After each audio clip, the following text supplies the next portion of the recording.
Good evening, everyone.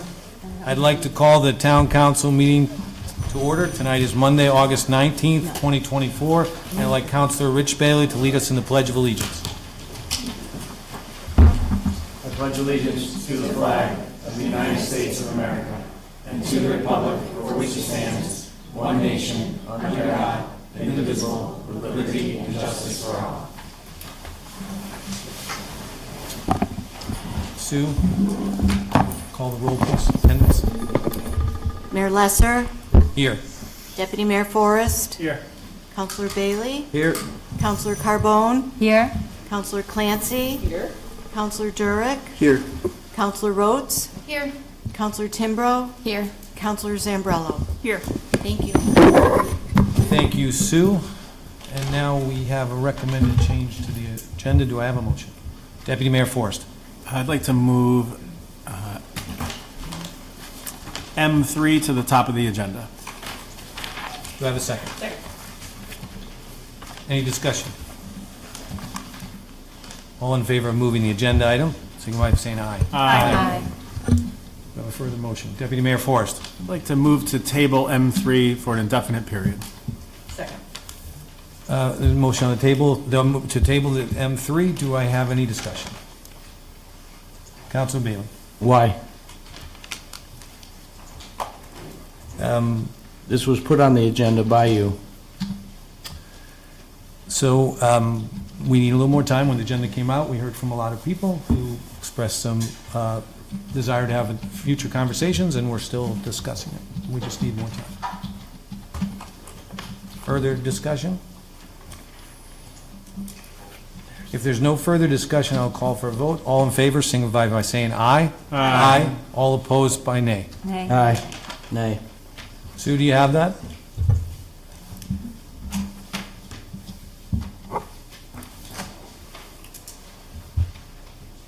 Yes. Okay, motion carries. Next on the agenda is the presentation, recognition of the retirements of David Lee and Rich DeVito. Should we call them up separately? I don't know if you want to call him up or it's up to you. Yeah. Dave's here. But Dave, if you want to come forward. I don't know if Dave's here. Dave's not here. Rich? Rich?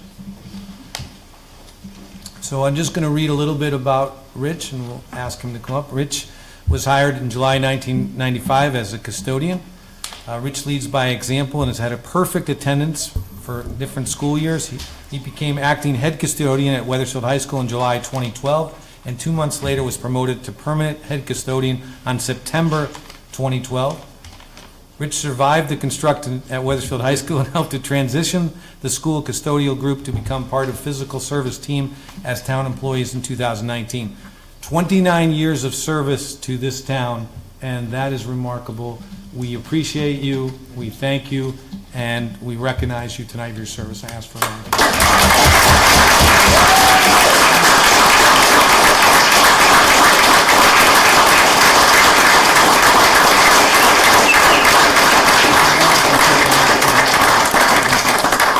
And if you want to say a few words, you're welcome to. Congratulations. Thank you, sir. Congratulations again. Thank you for your service. Thank you so much, really. Thank you. Congratulations. Congratulations, brother. Congratulations. You're welcome to say something if you'd like. 29 years goes by fast. I didn't think it would, but it does. I'm going to miss the faculty, the students, and the custodial staff. I just want to say thank you for the years. Thank you. Thank you. And good luck.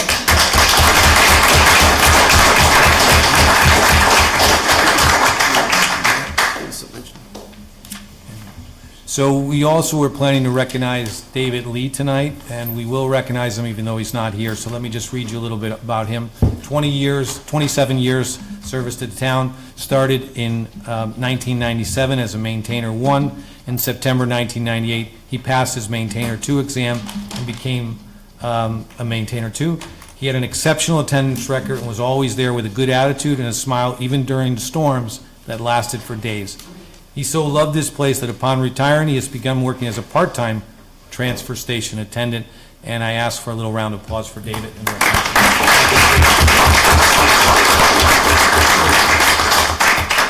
Before we proceed with the regular agenda, I do want to read and then ask for a moment of silence for a good friend. Good evening. Saturday night, our community lost a very special person and one of my closest friends, John Magel. John always lit up a room and was one of the kindest people you could ever meet. He did a lot for our town. He was a very active member of the Irish Club and was named Deputy Parade Marshal last year for the St. Patrick's Day Parade in Hartford, representing Wethersfield. He was a longtime softball coach and a frequent volunteer at the Webb Elementary School when his kids were little. John's wife Eileen is a librarian in our children's department and has worked for the town for many years. We send our condolences to Eileen and her 2 young children, Charlotte and Nora. John was taken way too young, but will always be a shining light. Please join me in a moment of silence.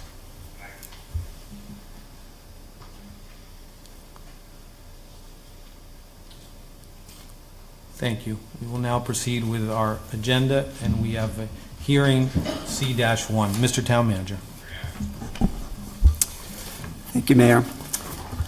This item was introduced at the last meeting. This is from the Connecticut Department of Transportation. It's the Master Municipal Agreement for Rights-of-Way projects. It covers the department and the municipality regarding taking responsibility for administration of the rights-of-way phase of a particular municipal project. This is something that's required. They update it every 10 years, and this is back to you all for an update. We'd be happy to answer any questions you might have, but it's a standard agreement. It's been reviewed by staff, and it's ready for your approval. Any questions on the hearing? Just close the hearing. No, you have to open the public hearing. So is there any public comment on the hearing C-1? Just on this item? Seeing none, I will close the hearing. That's for C-1. Item D, public comment. Mr. Mayor, before we go to public comment, would you mind just clarifying for folks which item on the agenda was tabled? We said the number, but I'm not sure everyone had it in front of them. So M-3, which is the item on the flag policy, Councilor Zambrella? Yes, just wanted to make sure the audience was aware of that. Okay, thank you. So as we are about to have public comment, let me read what I read each council meeting. There are 2 public comment sections on the agenda, one now and another toward the end of the meeting. During each public comment period, members of the public will have 5 minutes to speak on any issue. We have added a light timer to the podium to help each speaker be aware of the time remaining for them to address the council. When you step up to the podium, please state your name and address, and at this point, the green light will come on showing your 5 minutes have begun. The yellow light will come on when you have 1 minute left. At this time, please begin to wrap up your comments. Then the red light will come on when you have reached the 5-minute limit and are asked to complete your comments. I ask that you address your comments to the entire council and refrain from speaking directly to or about an individual council member or directly to the audience. I ask that you refrain from any derogatory comments or personal attacks, and please remain respectful. This section is for public comment, and the council will generally not engage in dialogue during this portion of the agenda. If any follow-up is needed, please leave your contact information with the town clerk, and the town manager will follow up. At this time, I welcome anyone for public comment. Anyone? Bobby, go now. So I get to try it out first. You're first. Okay, well, hello, everyone. I'm here on behalf of the Board of Ed. My name is Bobby Hughes Granato. I'm chairperson of the Board of Ed, but I'm here on behalf of the entire Board of Ed. This is kind of what you'd call a public service announcement. It is on our Wethersfield Public School website, but here's an issue that's out there right now. Let me start. Wethersfield's continuing education program has been a valuable asset, offering residents affordable and engaging classes on a variety of topics, from charcuterie board creation to retirement planning, estate planning, oriental rug making, CPR, wreath making, cannoli cake baking, cooking, and much more. The decision to discontinue this service is from a decrease post-COVID in the enrollment, which led to financial deficits. And there were other reasons too. Nevertheless, the program holds significant value for Wethersfield residents, particularly those 65 and above.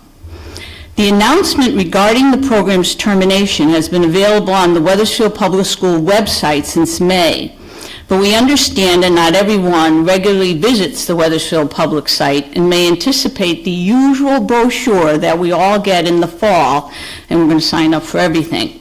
Therefore, we are providing this update to keep you informed. So although instructors have been presented with opportunities to conduct their classes through alternate programs, this change requires our residents to travel outside of Wethersfield for continuing education courses. So importantly, we are exploring options to revive the program in the future, but regrettably, it will not be available this fall. We encourage you to stay connected and contact us for any further discussion. And I do want to thank Board of Ed member Liz Walters, who has taken the lead on this, so thank you, Liz. She's out there bringing her daughter to UConn. She's a very proud mama. So the board is exploring options for after this fall, perhaps a winter and a spring term, but that's not guaranteed either. But please check the Wethersfield Public School website for any further updates. Thanks, everyone. Thank you, Bobby. I made it. You did well. Further public comment, please. Robin?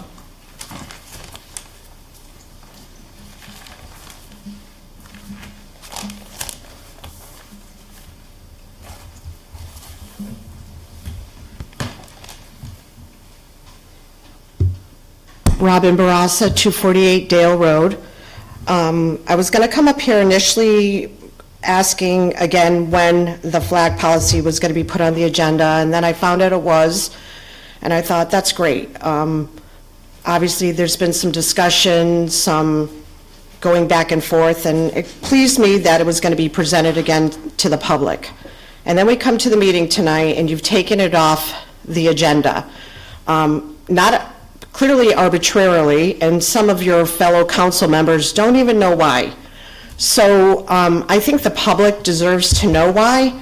You're putting flag policies on agendas, voting on them, changing them, creating an unbelievable ruckus, putting it back on an agenda, now you've taken it off. Clearly this is a hot topic. Clearly it's caused a lot of issues in this town. It wasn't enough that we ended up on national news. It wasn't enough that we ended up on local news. It wasn't enough on social media. It created an unbelievable uproar. It wasn't enough that it just created a lot of issues in this town. Not sure why you guys, some of you, the majority I'm guessing, made the decision to remove this from the agenda once again. I'm hoping you'll do the right thing going forward, putting it on the agenda, voting it back to the way the policy was originally out there. I think enough is enough in this town. I don't think you think you're clearly representing everyone and the majority, and you're not. So please do the right thing going forward, put it on the agenda, vote to change the policy back to the way it was. Thank you.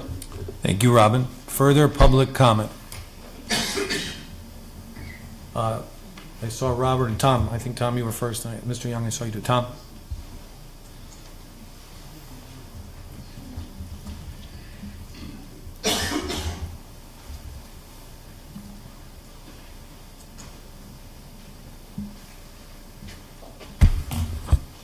Good evening, Tom Mazzarella, 600 Walcott Hill Road. Okay, that was 3 minutes, okay, got to speak faster. You got 5, Tom. Deputy Mayor Special. Yeah, Deputy Mayor discount. I wanted to speak a little bit about our property taxes. And now it's August, and the majority of residents have paid their taxes, I would assume, begrudgingly. And I was looking at a string on social media about a business that closed up on the Jordan Lane Plaza, supposedly because the rent went up so high. And, there was some kind of ugly comments made about these greedy landlords and so forth, and, I'll leave it at that. It got nasty. So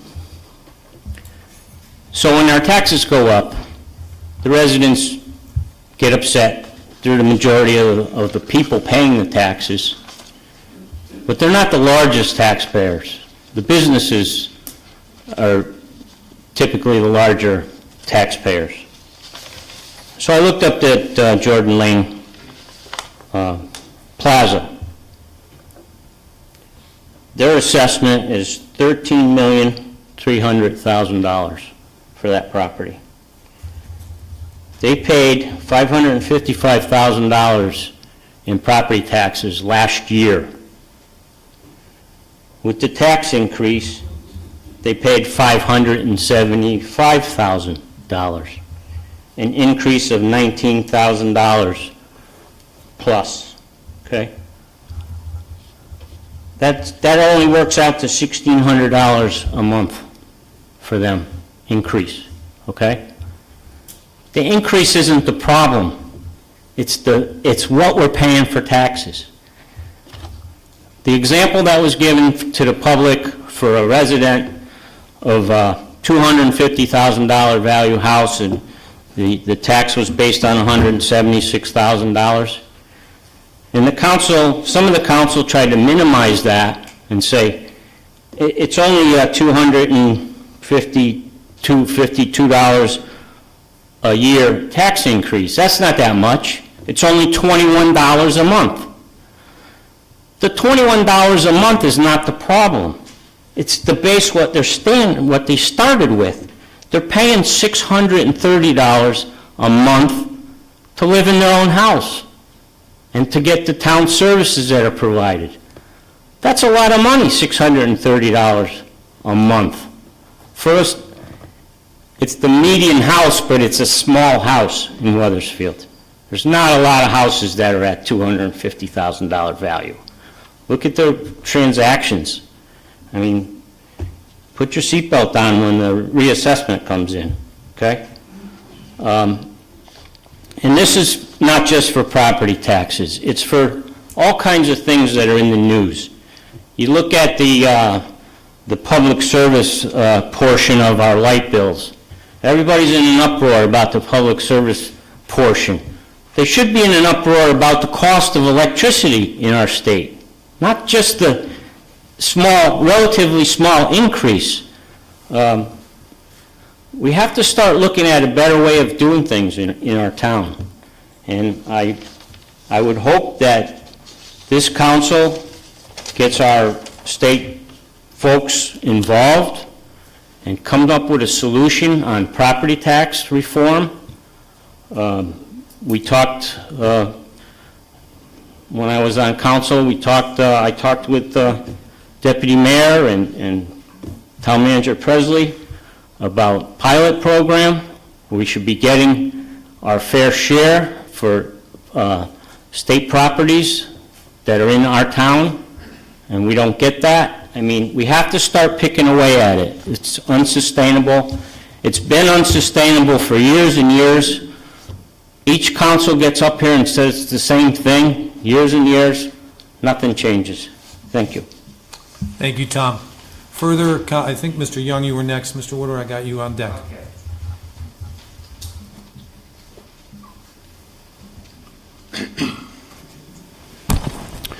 Good evening, Robert Young, 20 Copper Mill Road. In 1960, the Wethersfield Art League was located in the Stillman Building, which is now the headquarters of the Wethersfield Board of Education. Due to a fire in 1976 at the Stillman Building, the town relocated Wethersfield Art League, which is not a town of anything, it's private. They relocated them to the Little Red Schoolhouse at 193 Wells Road as a sole occupant of that property. From town records, There isn't any discussion or documents to support a lease ever existed between the Town of Wethersfield and Wethersfield Art League for their use of the Stillman Building or the Little Red Schoolhouse, nor any mention of agreements as to who pays the property improvements and updates, maintenance and repairs, liability insurance, utilities, telephone. This is what we called taxpayer-funded entitlement for a special interest group. Due to my Freedom of Information inquiry to the current town manager, he confirms the town did not have a lease and does not collect rent from Wethersfield Art League for its use of the Little Red Schoolhouse. Town records also show Town of Wethersfield has been paying for the improvements of the property, maintenance and repairs, costs, utilities, general liability insurance, and their telephone. The town manager's inquiry with the Wethersfield Art League reveals that Wethersfield Art League does not have an active 501c3 designation and that they were operating under the radar. Totally illegal. The town manager put Wethersfield Art League on notice to acquire the 501c3 designation in order to remain in the building, and that's for liability purposes, for nothing else, and provide insurance documents naming the town as the second insured. Town records show that in 1976, the town manager at that time applied and received a $15,000 grant from the Connecticut Historic Commission to restore the Little Red Schoolhouse and relocate Wethersfield Art League into that building. From a Town Wethersfield memo from Miss Kathleen A. Bagley, Director, Recreation and Parks Department, to Mr. Lee C. Erdman, Town Manager, dated November 12, 1996, regarding space for the Wethersfield Art League.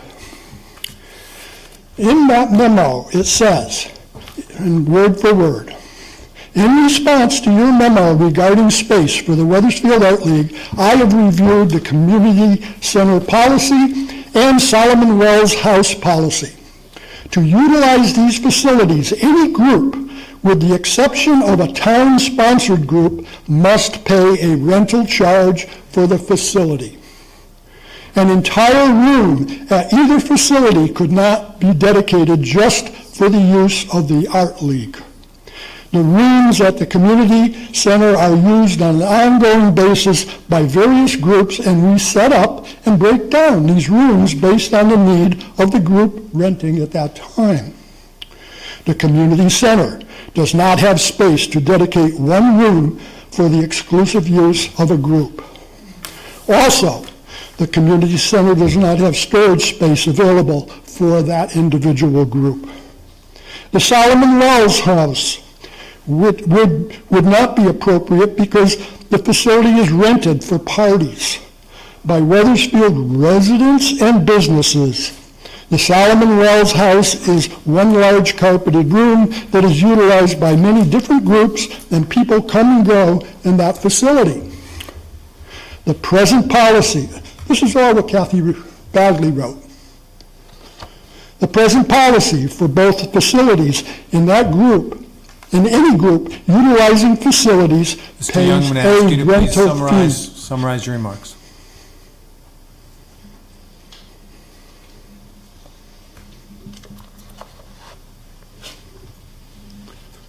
I'll be back. Thank you, Mr. Young. I think, Mr. Woodward, you were next. Thank you.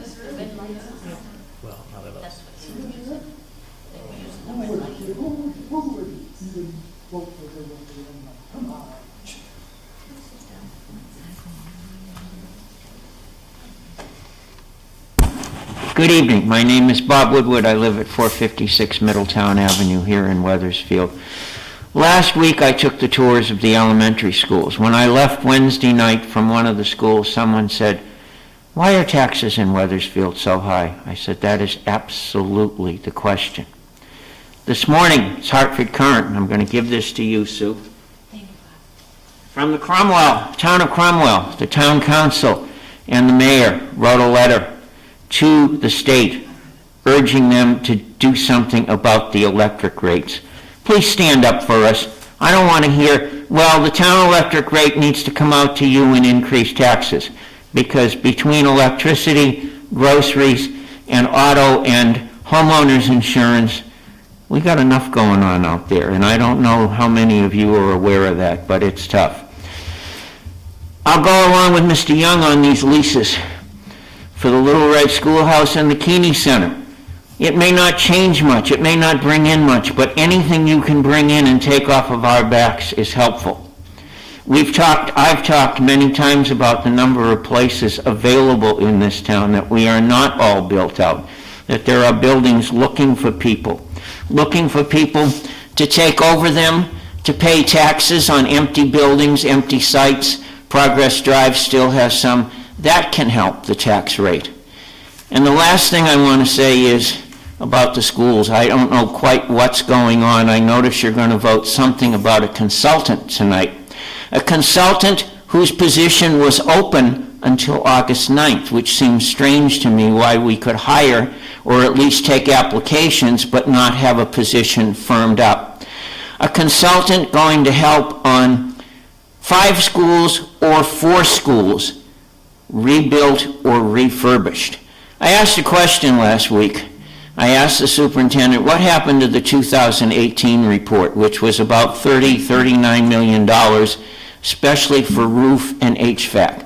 He said nobody wanted to spend the money. That is not true. It never came to a vote. I hope before this school thing is over and done with, that we don't just go out there and do another $169 million bond issue for all kinds of renovations and new schools. I hope we consider what the impact will be on the taxpayers in this town. And I hope the town and the school board might consider reducing their budgets to make allowance for the work that needs to be done on the school. Taxes are a concern, and they're not just a concern for the people who come and speak here. This person wouldn't have come and spoken here, but she said to me, why are the taxes so high in Wethersfield? That is a question that still needs dealing with. As Mr. Mazzarella said, it needs dealing with in an ongoing way to help everyone in this town. One last thing that's not about taxes, about Millwoods Park. I still have just under 2 minutes.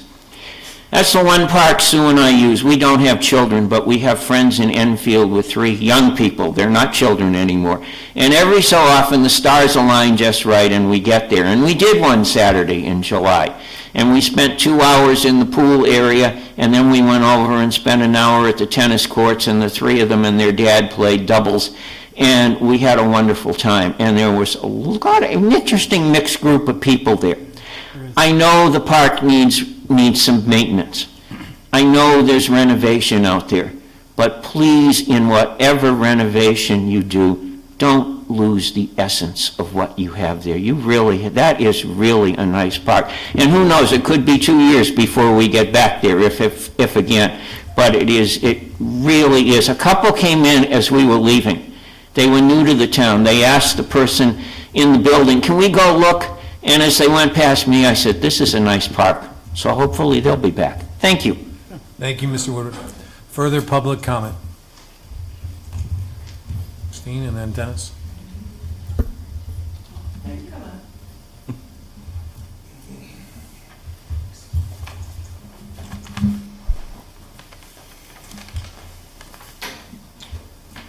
Christine Kelly Lasso, 37 Belmont Street. So the first reason I came tonight was to come listen. The other reason I came, I wanted to kind of just throw out there, we have a parking problem in our town. That's not a news flash, but 2 years ago, the previous council I came up here, I believe it was in April, I'd have to go back to the minutes. They were talking about doing, the big parking lot behind the firehouse company. One, that's not happening. They can't get the parking, they can't get the driver from the Old Town, I know that for a fact. They can't get Jimmy Hughes to give them a right-of-way, but, oh, I don't know what that is.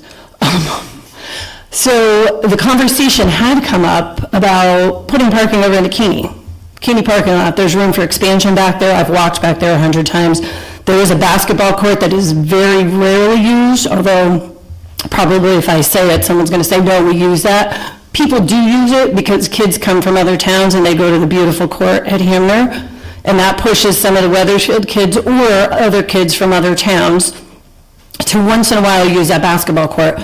But my opinion was 2 years ago, and still is, why are we not expanding that parking lot? We have a sign in the front of the Keeney that says Visitors Center. So it is indicative that people could use it as a visitor center. We have a bathroom issue down there. I don't know if you guys walk around down there, but I work at the Old Town Cafe. I've worked there for a long time.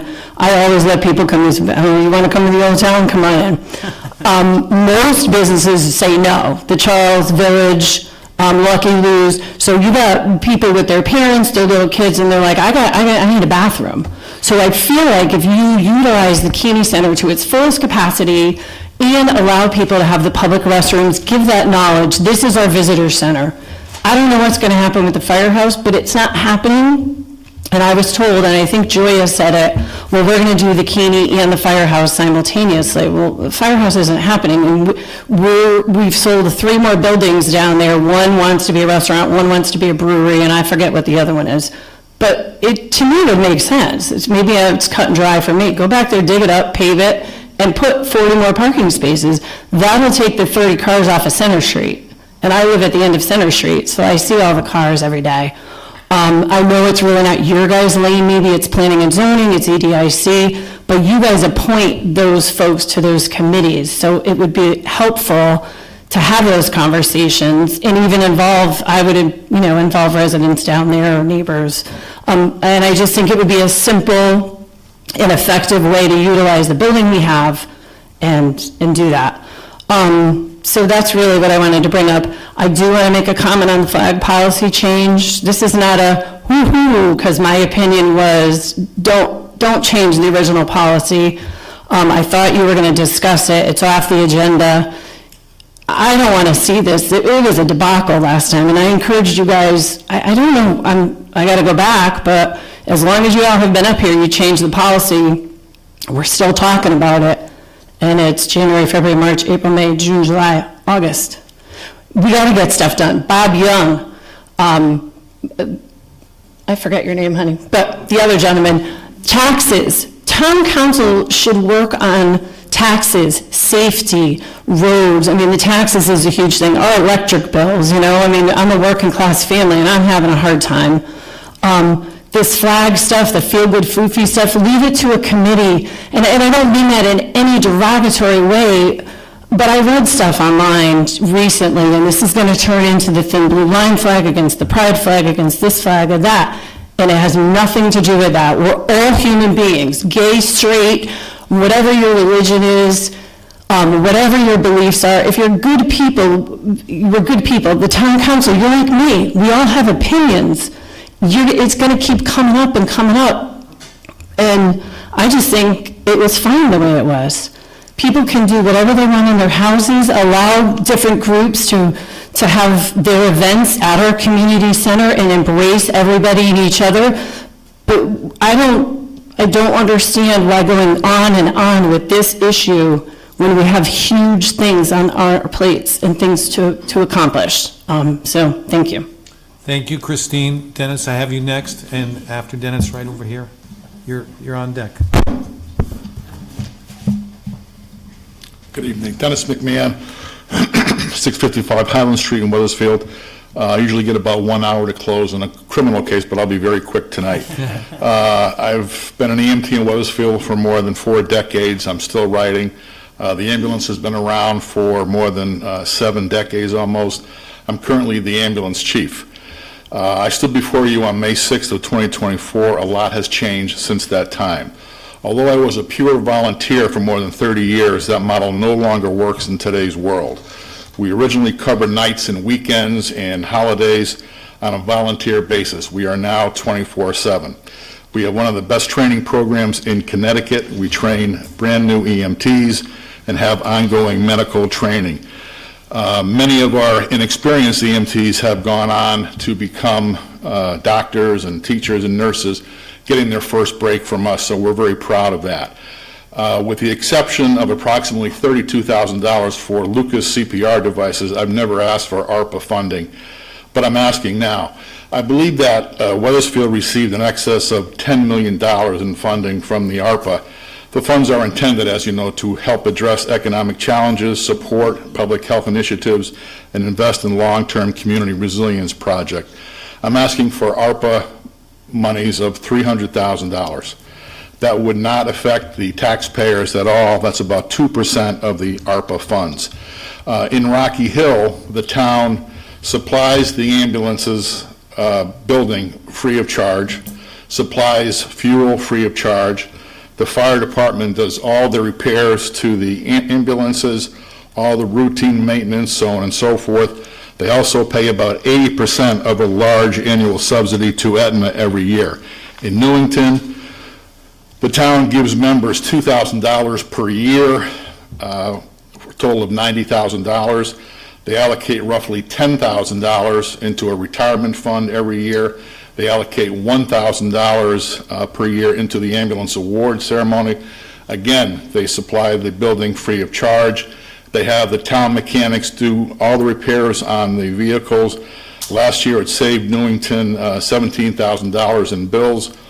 They also recently bought Newington 2 brand-new ambulances with the ARPA funds for $248,000 per ambulance. That's just shy of $500,000. In Wethersfield, we pay rent to the town. We pay for all of our medical supplies. We pay for our medical equipment. We pay for our ambulances. We pay for all ambulance repairs. We have no retirement plan. We're not asking for a retirement plan. The town does pay for our fuel.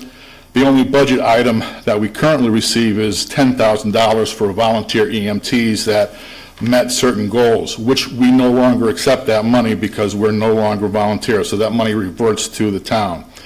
The town has notified us that they want us to start paying for our own workers' compensation coverage as well. That's fine, but that premium is going to be no less than $50,000 to $75,000. We now have 3 ambulances. When Newington received their 2 new ambulances with the ARPA funds, we were able to buy one of their very used ambulances for $12,000, and we're still paying off on that. We cover all of the community events, the scouting events, all the high school games, all free of charge. We had 3 ambulances yesterday at the 5K race, and we had 2 ambulances ready to respond during yesterday's heavy rains. We were also available for mutual aid calls in Newington and Rocky Hill. We provide volunteer hours to high school students. As you know, the DPH hearings have been going on since April, and we already have hearings scheduled into October. We have incurred well more than $150,000 in legal fees and consulting fees to date in connection with the DPH hearing, which is an astronomical amount for a small nonprofit. I'm certain that the town and Aetna probably incurred more than twice that amount in legal fees as well. The town should not allow a commercial vendor to take over all ambulance services. Once you do, the town loses control over EMS. They want to make a profit, rightfully so, but then you were at their mercy. We need a new ambulance. Our goal remains to regionalize with Newington and Rocky Hill for the provision of paramedic services. Both towns are on board with this. Meetings are being scheduled. But we need your help now to keep going forward.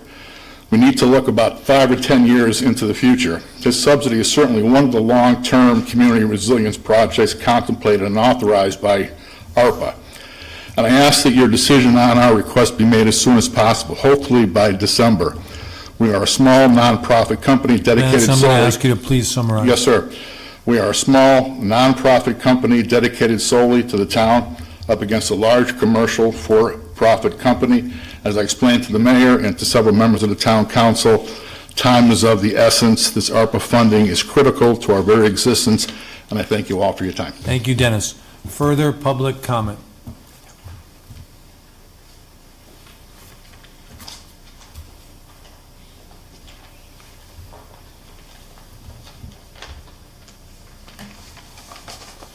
Good evening. My name's Joyce Morissette, and I live at 31 Robbins Drive. And I have a real concern about the security at the community center in Wethersfield. I've recently signed up, just retiring, and my mom's been going there for 20 years. And it's just come to my attention that there is no security whatsoever in that building. Now, with the numerous seniors that go there every single day, activities, etc., there's summer camp for all the kids I see happening. The community center with the gym is open to, I guess, basketball or whatever's going on in the gym. And then when school starts now, nursery school's being held. And I just been told that there's not even a security camera on that property. All those doors are open. There's no fobs to get in. Rocky Hill Senior Center, at least you have to put a fob to enter. There's no cameras. There's no anything. The lighting is poor in the parking lot at night after there's any functions are being held. And I'm really, really concerned for Mom and all the other seniors and the children. God forbid anybody gets in there. Those doors are all open, coming and going. I've come and gone through this whole center. No one's approached me. And then I find out there's no cameras. And it frightens me. So maybe someone please could look into that for our seniors and the kids in Wethersfield. Okay, thank you. Thank you. Further public comment? Yes, sir.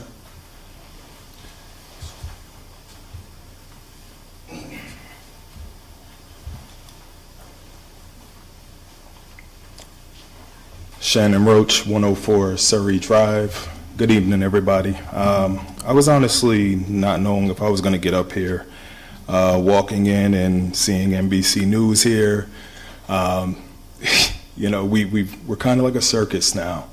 And so I kind of sat back, and it's funny when you guys tabled the flag policy and they knew there wasn't going to be much discussion, they quickly ran out the door. You know, I sent an email to all of you a while back regarding my thoughts and everything about that. I will say is that, you know, when it comes to flags and representation in this town, people want to be heard. I don't necessarily personally have a disagreement with that on any of the flags. I feel that, you know, there's perspective in everything, and if we approach everything with closed eyes, obviously nothing's ever going to get done. It's very apparent that when you bring up something in this town and it goes against what somebody else says, they automatically think that you don't believe in anything else, and that is incorrect. But as the leadership of this community, if you guys approach it the same exact way, it's always going to continue that way. Whenever elections come around, if somebody's a Democrat, Republicans won't speak to them, and vice versa. We are never going to get anything done in our community when we approach people based on one part of them. Talk to people, understand their perspectives, understand where they come from, understand their values. I believe in our community that a majority of us are in the middle, and a majority of us are aligned on the same values. But as long as we allow one thing to determine everything else about somebody, we will never get anything accomplished. We will always be divided, and we will always be separated, and we will always be in turmoil in our community. And I think we are doing ourselves a disservice. We are doing our children a disservice.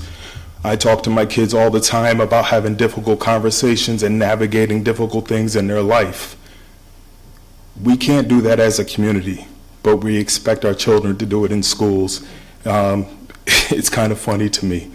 You know, I sit here and I've listened to a lot of people speak tonight, and there hasn't been one thing that I've disagreed with anybody on.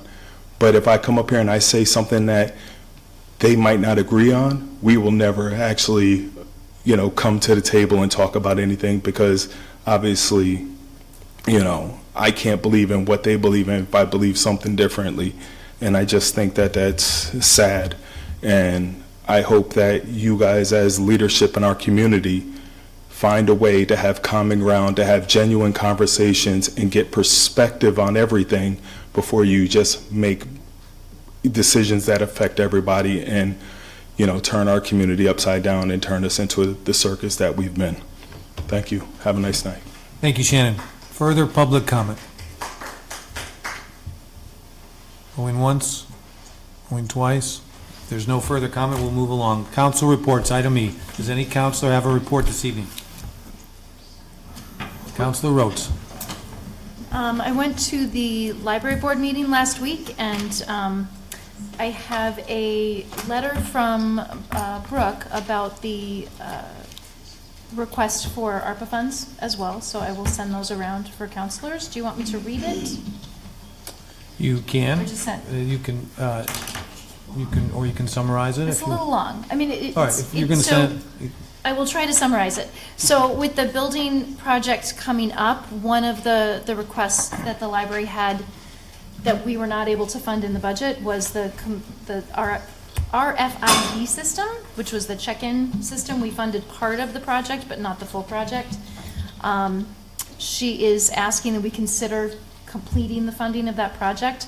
Particularly right now, it is timely because with the renovations to the library, they're already going to be doing construction. They're already going to be changing walls. And those things need to happen for this piece of machinery to be put into the library. So it would make sense to do it now while the renovations are already happening. And so that's just a very little bit of a summary of that. So I will pass those around. The other thing is that we're voting tonight on the library's 2 union contracts. They were very pleased with those negotiations. They felt really good about them. Couple weeks left to participate in the summer's reading program. They've had really good turnout for that, as always.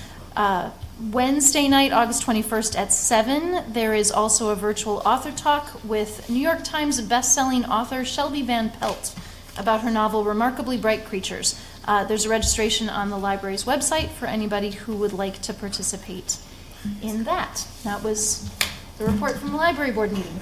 Thank you, Councilor Rhodes. Further council reports. Councilor Zambrello.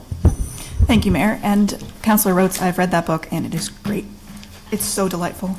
Highly recommend. Couple of quick updates from me. Historic District Commission has their new chair, Mark Raymond, who I'm sure is going to do a great job. He's been there for quite some time now.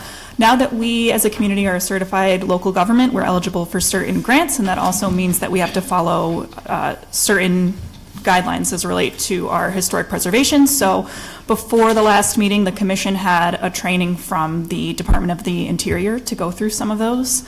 I thought I only caught the tail end, but it was pretty interesting. So I hope that'll be a good service to them going forward and for our larger historic preservation efforts. The school building committee is moving along very nicely. I'll let the mayor talk about the tours that were done. You heard a little bit about that from the public. To Mr. Woodward's question earlier, the RFP is back on the consent agenda today because apparently there was an issue with the motion last time. So it did go out last month, but we have to correct something on that tonight. So they did get 4 consultants applying for that, and they decided to interview all 4. So the interviews are next week, and we should have a recommendation from them hopefully by Tuesday night, and we should be making a decision, or rather hearing the recommendation and hopefully validating that decision by our next meeting. Thank you. Thank you, Councilor Zambrello. Further council reports. Councilor Carbone. Thank you, Mayor, and I hope everyone is enjoying the last few weeks of summer. I thought we were going to get a little sun today, but now it's wet and gross. So, but we're also getting the kids ready back to school, and so just a reminder. So we have a. If you or anyone that you may know needs new supplies for school, backpacks, pencils, pens, paper, and all that stuff, Youth and Social Services can help you with that. If you've already signed up, quick reminder that tomorrow is the pickup at the community center from 2:30 to 5:30. It's a drive-up mode. You just come up and pick up your supplies. If you have not registered yet, it's not too late. You can call tomorrow or anytime and make arrangements. The number is 860-721-2880, and somebody can assist you with that. And if you've already signed up but you can't make it tomorrow, please also call that number, because then they can make arrangements for you to get that. And of course, we are still accepting those donations, so unused backpacks and school supplies you can drop off here at the town hall. It'd be very appreciated. Also, that's okay. The DeSoto Funeral Home will be having a food drive on Saturday, September 7th from 9 a.m. to 1 p.m. This is also a drive-up model, so you can just drive up and drop off your donations. Anything would be helpful, but if you're looking for a wish list, a donation wish list, it's on the town website under Youth and Social Services, or you can go on their Facebook page. And that's it. Thank you. Thank you, Councilor Carbone. Further council reports? I would just add one quick council report. I attended the OPEB Trust meeting and the Insurance Committee, and I'll just say that our fiduciary does a great job in managing our investment funds. The town finances are in very good shape with those investment funds and have done well in the market, and this was a review of all that. So that was a good meeting, and thanks to Mike O'Neill for his work on that committee. Mr. Mayor, did you want to talk about the school tours at all? I have it in my council comments. Oh, okay. So I will, and you certainly can too. If there's no other council reports, I will ask for council comments. Any councilor with any comments tonight? I see Councilor Carbone, Deputy Mayor Forrest, and I have a few too, but Councilor Carbone. Oh, you can go. I think I saw your hand first, but it doesn't matter. All right, thank you. Councilor Carbone, you have the floor. Thank you. At last month's meeting, there were comments made at the end of the meeting by a member of the WDTC about my questions and concerns regarding the requirements for a few of the boards and their potential appointments. Unfortunately, during public comment, we are required to do our best to sit here and listen and not to address any of the comments made. However, for the record, I wanted to just take a moment to do that now. So as you are aware, both parties have screening committees for appointments to boards and committees. The day of the last meeting, I reached out to ours and asked if there were any concerns. These were brought to a few of them were brought to my attention, and I believe them to be legitimate concerns. I had also been receiving emails and calls regarding a potential appointment that could potentially not be the best fit for that particular board based on the needs of the town, regardless of this person's party affiliation. There are times when getting information prior to a meeting is not always feasible, for whatever the reason, and there are times when we need clarification or more information prior to making a decision and casting our vote. Many times, I have said within these chambers, please correct me if I'm wrong, because I do not want to give out inaccurate information. The information I shared regarding the requirements for the Building Code Board of Appeals and the Board of Ethics was correct. My concern was and is being in compliance with the ordinances and the statutes, and was not intended to be personal to the residents being nominated. Anyone that steps up to serve our town in any capacity, sitting on a board or committee, should definitely be commended. We know how difficult it can be.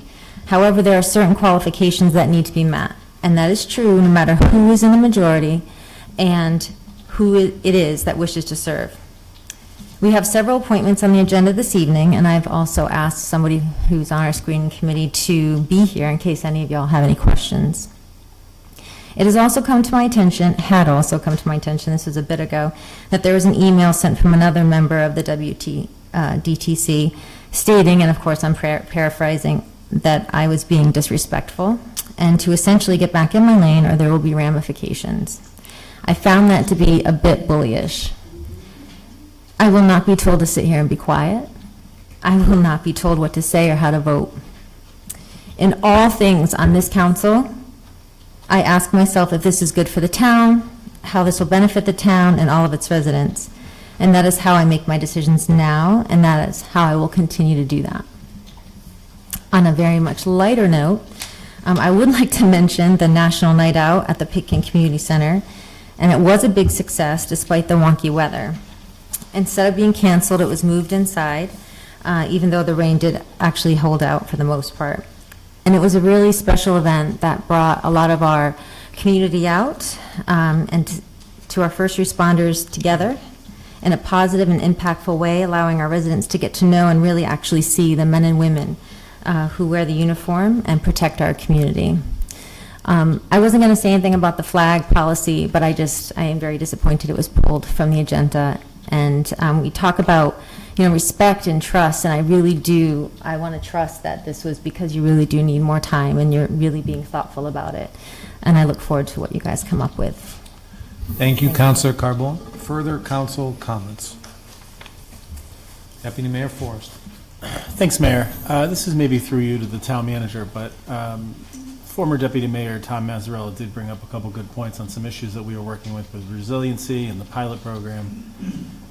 And I would just like to echo some of his thoughts, and that we can get maybe back to work on some of those technical topics, but that, perhaps getting back on the path of ensuring that we get provided the proper or maybe more appropriate amount of pilot money, which is certainly helpful. He's certainly correct about that. And perhaps taking a look at also if there's some other towns that are talking about maybe some of these energy policies or costs. And I'd be interested to see what other towns and how they've sort of approached it, and whether or not that might be at least the right fit for maybe Wethersfield to think about if we want to have a voice in that arena. Not sure about any of that, of course, but I thought there were some thoughtful comments that we could take a look at. Thank you. Thank you, Mr. Deputy Mayor. Further council comments? Councilor Durk. Thank you, Mayor. I'm just going to make a quick comment. This is probably one of the meetings that I'm enjoying the most tonight. And the reason for it is because we're getting a lot of good feedback and a lot of good questions. It is a very unique town. I'm just going to address one, let's say an issue tonight, which is some of these town-owned buildings where we have one side that says, well, it's been working for 50 years. Why would you want to change it now? And somebody had it for 50 years for free. Whereas today you say, well, it doesn't really make a lot of sense.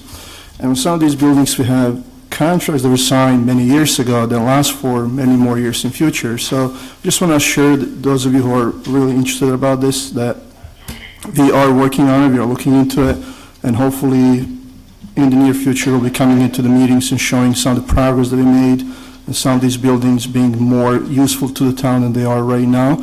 And again, there are a lot of different challenges, but I want to compliment our town manager who's really looking into all of these. He's got tons of things on his plate. We're trying to help as much as we can. But he really has a vision. He knows what we need to do. Getting there is a little bit more challenging, but I'm sure we can get there very soon. Thank you. Thank you, Councilor Durk. Any further council comments? Seeing none, I have a few. I also want to echo what Councilor Carbone said about National Night Out. It was a wonderful event connecting our police department with the community. The police do a fantastic job, and it was an enjoyable evening. Also, I attended the PAL, the Police Athletic League, I'll call it back to school function, and thank you to Officer Knapp, Officer Silver, and all the other officers that were there collecting supplies for the schools. Great event and much appreciated. Also attended the Shakespeare in the Park Festival. We're so lucky to have a free theater group performances. Shakespeare in the Park. I can't say I understood all of it, but some of it went over my head. But that's more about me than the performers. They were terrific. And I hope you all get to see it next year. Yesterday, we had over 1,000, I'm going to repeat this, over 1,000 runners participating in the 20th anniversary of the Wethersfield 5K and 10K road race sponsored by the Hartford Marathon Foundation. A great event for our town, 20 years, over 1,000 participants yesterday, and thanks to the PD and other town departments that helped facilitate a wonderful event. I also wanted to mention, as Councilor Zambrello mentioned, we had 5 school tours last week of all 5 of the elementary schools. Thank you to those in the public, and we have some of them here tonight who attended those. Thank you to the counselors that were able to attend those. It is really important to get the message out there for people to learn about the condition of those elementary schools. And finally, those are things that have just recently happened. I want to point to one event that is happening before our next meeting, and that is, I believe it's our 3rd, it could be our 4th if anybody wants to correct me, annual Porch Fest. That's this Saturday, August 24th. It starts at 9 o'clock. And somebody asked me, what is Porch Fest, or what is the name? It has to do with musicians playing on porches, usually in front of businesses. So we have multiple bands coming on Saturday and performers, and it's going to be a wonderful day in Wethersfield. I think last year we had about 8,000 people, so if you're coming, make plans. It's a wonderful, wonderful community event. I'm looking forward to it. That's this Saturday, August 24th, on Main Street at 9 o'clock. If there's no further council comments, we'll move on to town manager. Mr. Mayor, Yes, if I may. Councilor Bailey. I have to, I just can't with you guys. You're never disrespectful. Never. And I don't know who said that there's going to be repercussions. Because now that's twice, 3 times. That the 3 of us on the minority side are getting crap from your people. And it's getting old. Maybe we should invite the police in droves like they did and run scared. Enough with this. Get a hold of your party, tell them to stop it. It's not funny. Because it's getting old. From the time we met down in Old Wethersfield and the deputy mayor said, oh, we're going to let you in on everything, we're going to work together. Bull. Didn't happen. Now this is the second or third. It's been done twice to me and at least once to you. It's time for this to stop. The gentleman over here brought up a very good point. It keeps happening to us, and we don't fight back. That's it. Further council comments? I'll make a comment. Councilor Zambrello. Do you think it's a bit ironic? We don't need to get into that. I think when it comes to the screening question, it did end up being helpful for our 2 committees to be able to talk to each other and review some of those procedures that have been in place for quite some time to make sure that both of us are on the same page here. And I know that worked for this meeting going forward. Our team was able to clear up a concern we had with the appointment that was on your list without having to make it a larger discussion. So I think these things can be helpful sometimes to clear some of that stuff up. And I am sorry if you felt disrespected by that. I'm not sure what happened there. But I hope that going forward, that kind of helps us understand how to communicate a bit better.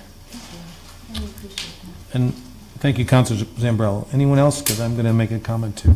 We all need to respect each other, whether we're on the council, anywhere in the community. We're all entitled to our own opinions, but we need to do that in a respectable way between each other and working together and in the public.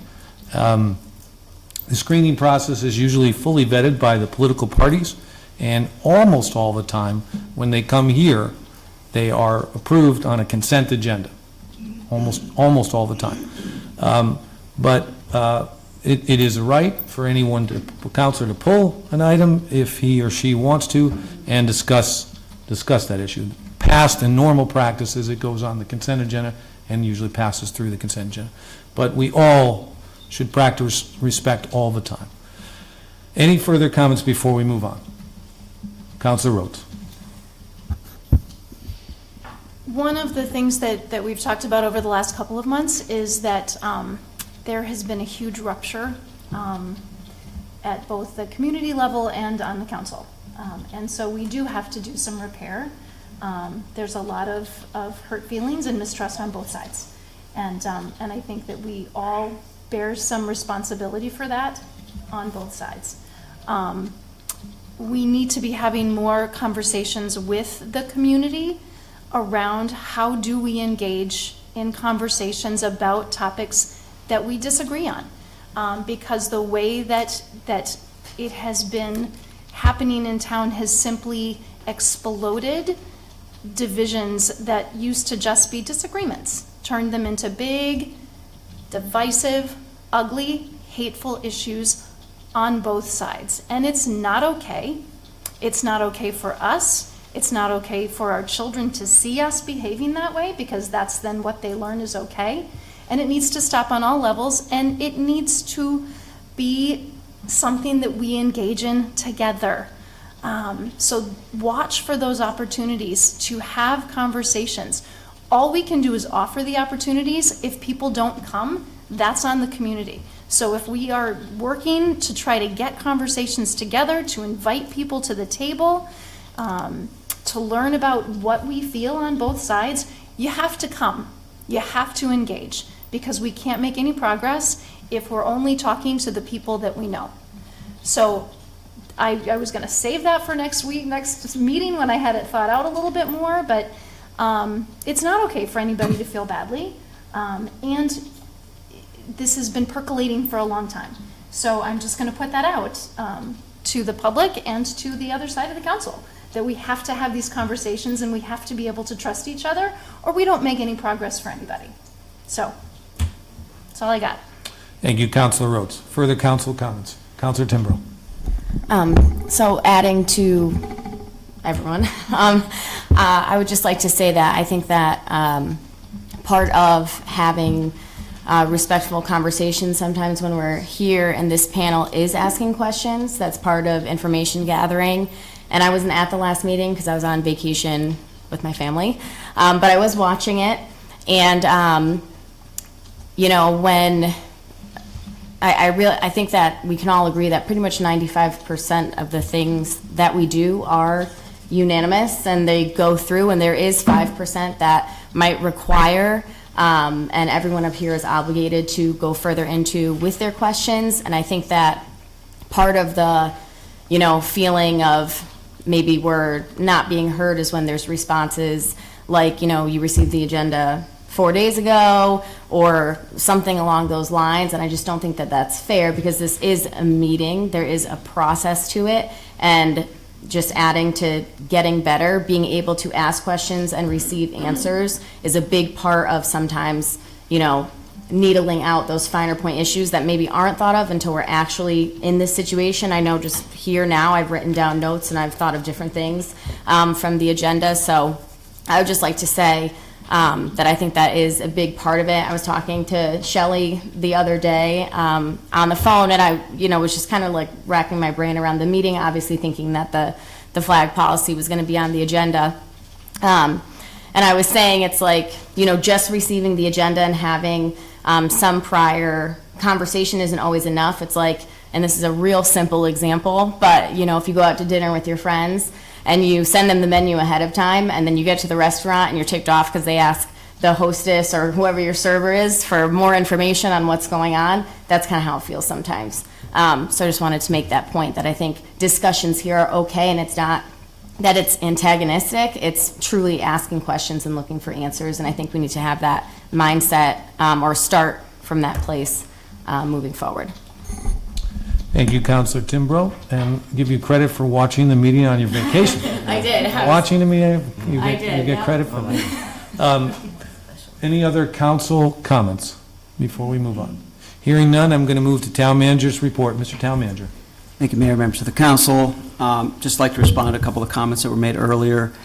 First, with respect to Mr. Young's comments about the Art League, we have been working with the Art League for over a year now. They did, as he stated, get their 501c3 back again, and they also were able to get the necessary liability insurance, so that's not on the town anymore. We've also worked with them. We've been meeting, and we've had working with the town attorney to develop a lease for them so that everything is legal and above board, and now it's just determining what the proper rent and payments would be on that lease. So we're in that process. It will be coming back to this council for approval in the very near future. I actually thank Mr. Young for bringing it to my attention, because I wasn't aware until he did that. And it's something that we do need to correct, and there are other buildings in town as well that I would love nothing more than to get back under town control. But as Councilor Durek stated, there are existing lease agreements that are not exactly beneficial for the town that I would love to see change, but those require a process, and we're going to move forward with those as well. With respect to parking on Wethersfield, Ms. Lucella brought up, absolutely. It's always been our first option to do behind the firehouse and connect out to Center Street, because it allows us to then have access to parking even during events when we close off Main Street. That was why we're focused on that as Plan A. Plan B has always been expanding behind Keeney, and we do have the plans actually drawn up for that by the engineering department, which does involve relocating the basketball court, moving back and adding many additional spots. So We're in the last throes of attempts to work out some agreements with some of the landowners on Main Street. If that doesn't happen, we're going to move on to Plan B and move forward with Behind Keeney. So these are all things we are working on, but we're trying to do what's best for the town, what's the best bang for the buck, frankly. We do have grant money specifically for Behind the Firehouse, and we'll need to get approval to move across the street if we move on to Plan B. So that's all what we're working on. But it's absolutely a great thought, and we're right with you, and we want to get that done. So. And Mayor's already mentioned Porch Fest, so I hope to see everyone down there this weekend. Thank you. Thank you, Mr. Town Manager. Town Clerk's report, Sue? Yes, we are, actually, I know it's only August, but we are gearing up for the November election. We're starting to get things in order, getting all our materials ready, and also the July-August 2024 EDIC memo with the development properties list is also included in the agenda packet. Thank you, Sue. Next, we have no bids. Item J, consent agenda. Do I have a motion? Mr. Deputy Mayor.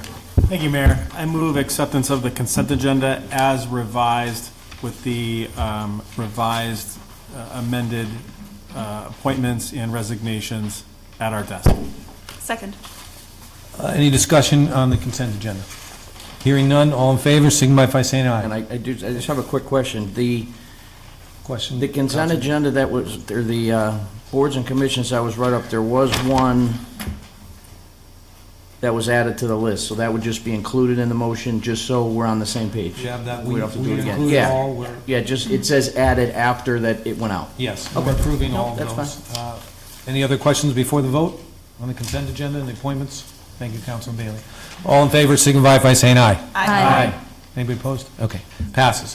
Moving on to item K1, Mr. Town Manager.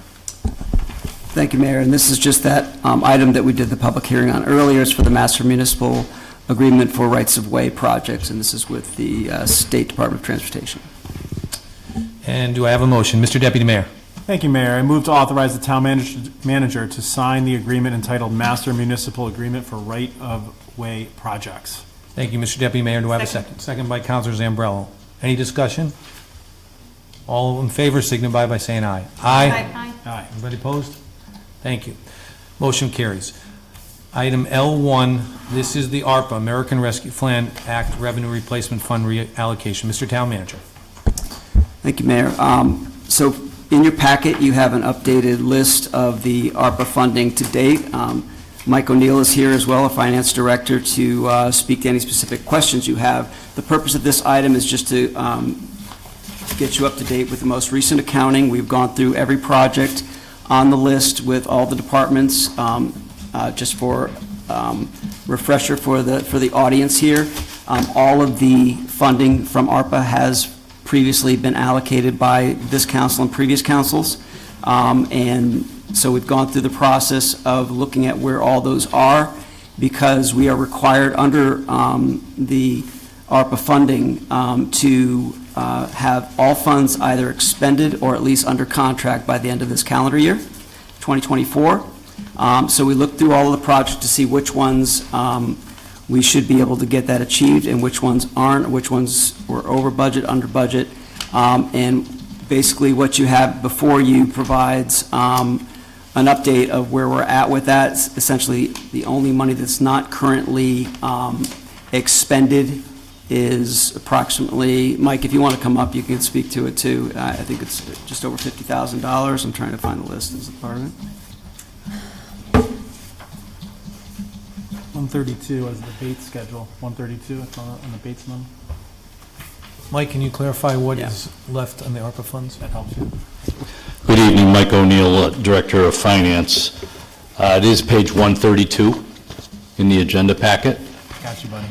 Down at the bottom, there's a quick summary of all the funds. So the town received almost $7.7 million, and at the moment, there's only $55,983 that has not been allocated to a particular project. Out of the $7.7 million, $3.1 million has been spent. The bills are paid. There's another 700,000 that's under contract or on a PO, so that's committed. And then right now, there's 3.8 million that is not, has not been spent and is not committed, contractually on a PO. That's the piece that remains, that has to be done by December 31st of this year.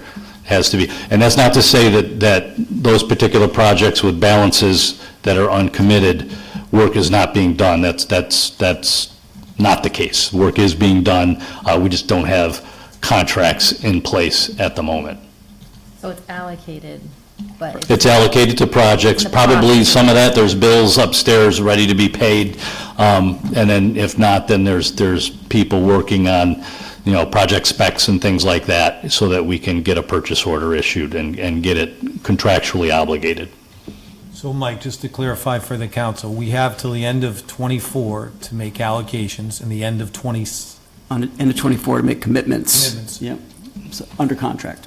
and the end of '26 to spend. Correct. And we still have some decisions to make based on commitments for the end of '24 by December. Correct? That's right. So council, we have a decision to make in the next few months on some reallocation of some commitments of ARPA funds, But which wait. we're not doing tonight. I just want to be clear, though, the Counselor Carbone. 3.8 is technically Allocated. spent, allocated. So we don't have to do anything with that. It's It's- the 55,000 that's not allocated. Well, let's just characterize that $3.8 million, which is in that column, remaining balance. Yes. That's not under contract, has not been spent, and it's not under contract. But again, in many cases with those items, staff is doing work, getting quotes, identifying, equipment or materials to be purchased, that sort of thing. But if there's no contract in place and the money isn't being put forth by December So, 24, are we still okay? Yeah, so well ahead of December, we're going to keep revisiting this on a month-to-month basis, but at the next meeting, we'll make specific recommendations. I mentioned in previous meetings, as an example, the Cove Warehouse improvements. We did actually get approval from Preserve CT that they are going to do the structural analysis piece for us.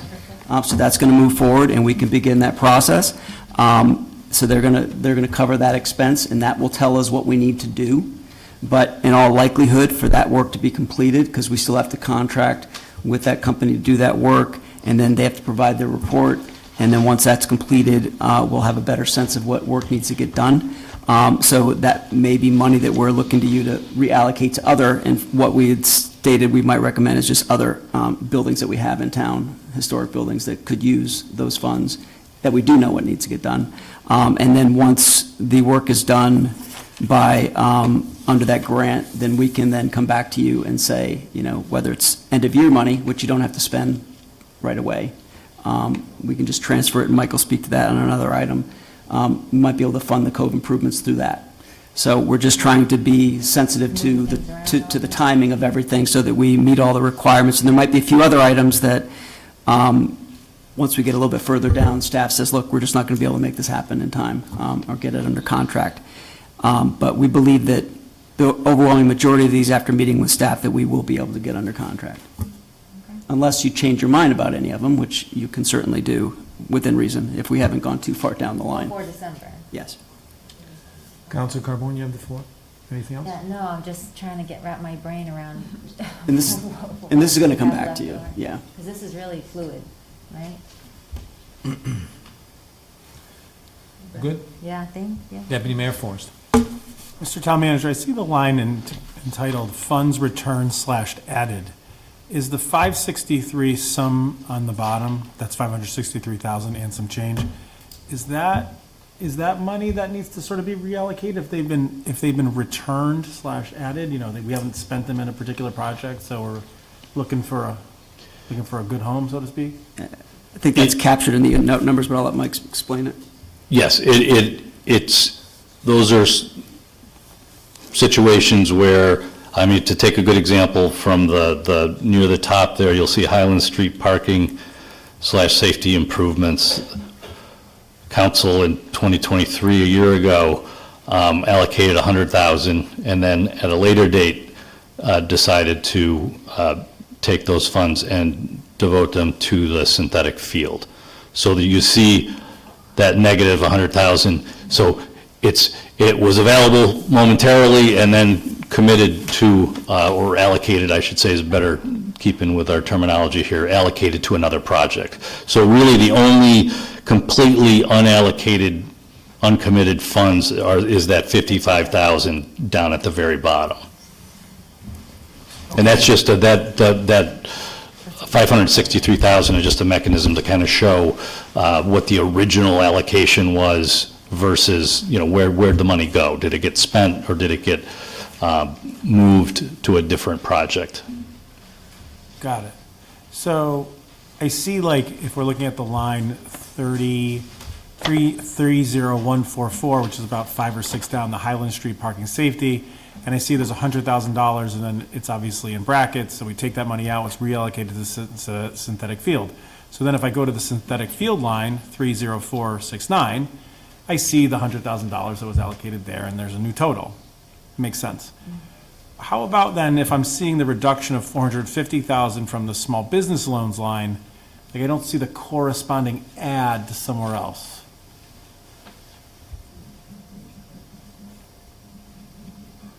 I think with the way that was handled was just new projects that would be in that amount approved column, because you can see that first column, amount approved, 8.2 million, is more than what we actually received, which was the 7.6 million. Okay. Yeah, so that one, if you'll recall too, we initially, the council initially allocated ARPA funds for that, but then when we went back to the federal government and asked for their determination on that, because it's a loan, Yeah, right. and it would extend past the 2026 timeframe, we couldn't use the ARPA funds for that. So that's why, and then they're also repaying the loan, so it didn't work for ARPA purposes. So we took that out and we funded that through end-of-year funds last year. And then, so that money, basically, it's a net zero. It was 450 in, 450 out, and so it zeroed itself out. Okay. Thank you. All set, Deputy Mayor? Yep. Further council questions? Councilor Carbone? A question for you, Mike, about the social and youth services, because obviously they're dear to my heart. They had requested funding for the part-time employee, and then they have so they have funds available, right, for the remaining balance, but what happens after December for that part-time employee? Because I know it's not in our budget, so will that funding, can you say, it's under contract essentially, or no? Well, it wouldn't be a contract because it would be an employee, so we couldn't technically use ARPA funds to extend that individual. There are other means that we can do it through end-of-year funds or reallocation, so there's other ways we can get at that, and we're going to make a proposal to you all for the next meeting for that position. Okay, great. Oh, perfect. Okay, thank you. Thank you, Councilor Carbone. So just to remind the councilors, we are going to get some recommendations on this that we can discuss coming up, and we have till the end of the year. Anything else on this item? Which is going to come very quickly. Yeah, so in the meantime, please look through all this. If you have any questions at all, reach out to myself or Mike O'Neill. I'm happy to answer. We want to make sure everyone's clear on it, and then we'll come back with some recommendations for reallocations. You all can address that at the next meeting. Thank you, Mike. You're welcome. Moving right along, we are M1. This has to do with the union contracts. Do I have a motion? Mr. Deputy Mayor. Thank you, Mayor. I move to approve the adoption of the UE Local 222, number 81-4081, and UE Local 222, number 81-4082, union contracts effective July 1st, 2024 to June 30th, 2027. Thank you. Do I have a second? Second. Second. Discussion. Erica, why don't you give us, and then the Hi. council can ask comments, please. Sure. I just want to, Brooke, Barry, and I worked hard over the last few months to negotiate these two contracts. They are small group of people, 13 folks, 10 people in the non-supervisors union and 3 in the supervisors union. The 3 supervisors, they head up children's, the teen and adult and reference section, as well as collection services. Overall, the same theme that you've heard me talk about before with our class and compensation study that we did last year.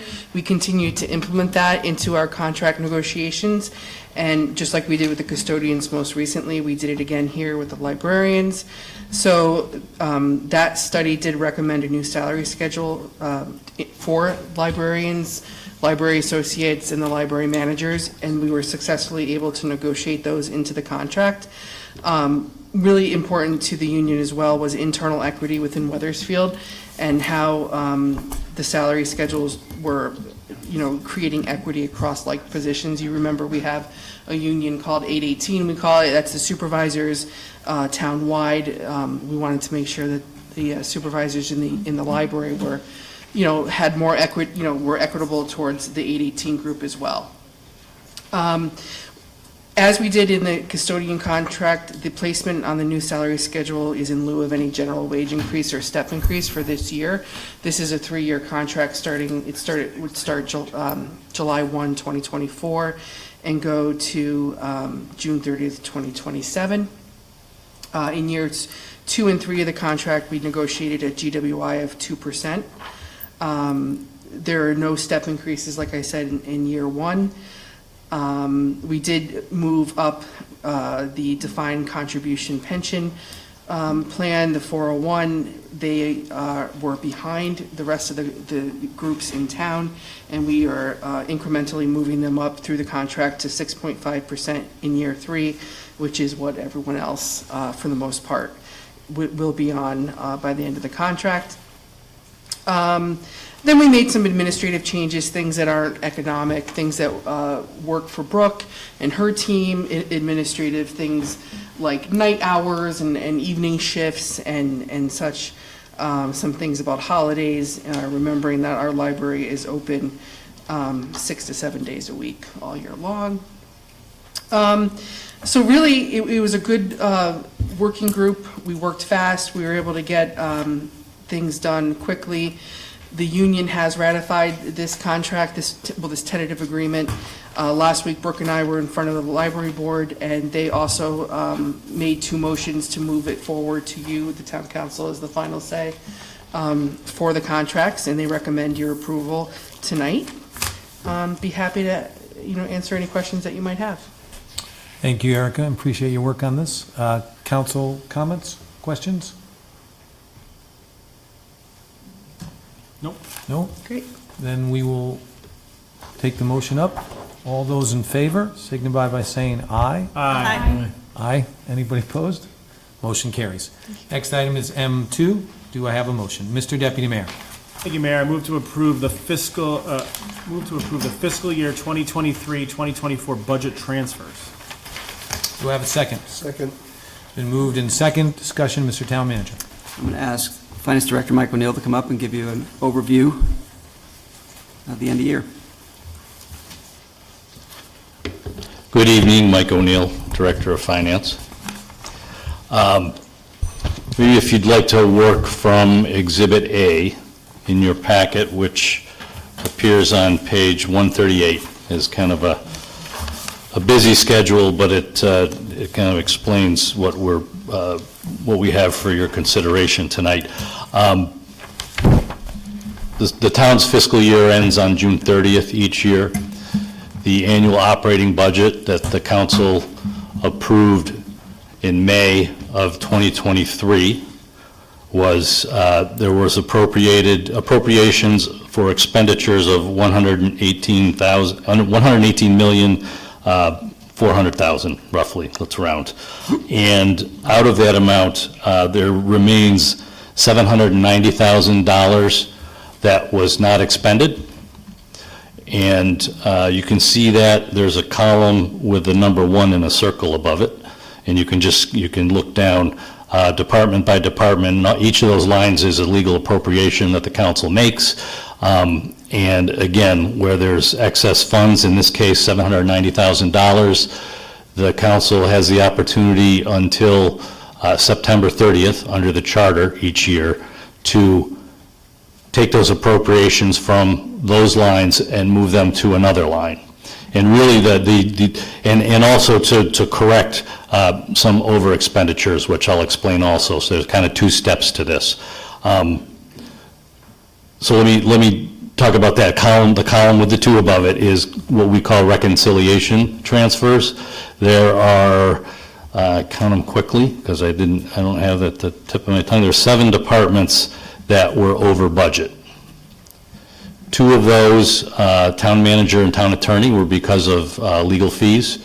In the case of the town manager budget is where labor relations attorney fees are, and town attorney is more general legal fees. In both of those lines, there were unexpected circumstances this year that resulted in legal fees beyond what we estimated when we set the budget. The other 5 departments have smaller overages that relate to salaries. If you'll recall, when we budget salary increases for union employee groups, unions that are in negotiation, rather than put an amount 2.5%, 3% in the department budgets, we instead make an assumption, kind of a lump sum assumption, and we put it on the line second from the bottom, called Reserve for Retirees, which is mostly retirement-related expenses, but some other things as well related to benefits and things like that. So that's where, so it's budgeted, and you can see that line, Reserve for Retirees, has unexpended money, and that represents the salaries that were budgeted there, rather than putting them in the various departments. So we've got 5 departments where salaries were over budget because we didn't budget enough. We assumed a 0% increase for that. So Exhibit B details all of the proposed budget transfers for your consideration tonight. And the first set are those reconciliation transfers, just to tidy up those lines. You can't end the year with expenditures that are more than what we legally appropriated. The second set, and again, that's a wash, those transfers, so you still have $790,000 that's unexpended, which you could move, if you choose, to another line down towards the bottom called transfers out to other funds. And what the council has the option to do is to take some of that unexpended money and reappropriate it to the transfer line, where it can then be transferred out to non-lapsing funds, basically the capital improvement fund and the capital non-recurring expenditure fund. So it gives you the opportunity to address needs, projects, and not have to worry about the fact that they lapse. We can, in effect, the accounting rules allow us to, after the fact, say, again, until September 30th, council can say, we want to move $790,000 of that appropriation to that transfer line, and we want that to go to these particular projects.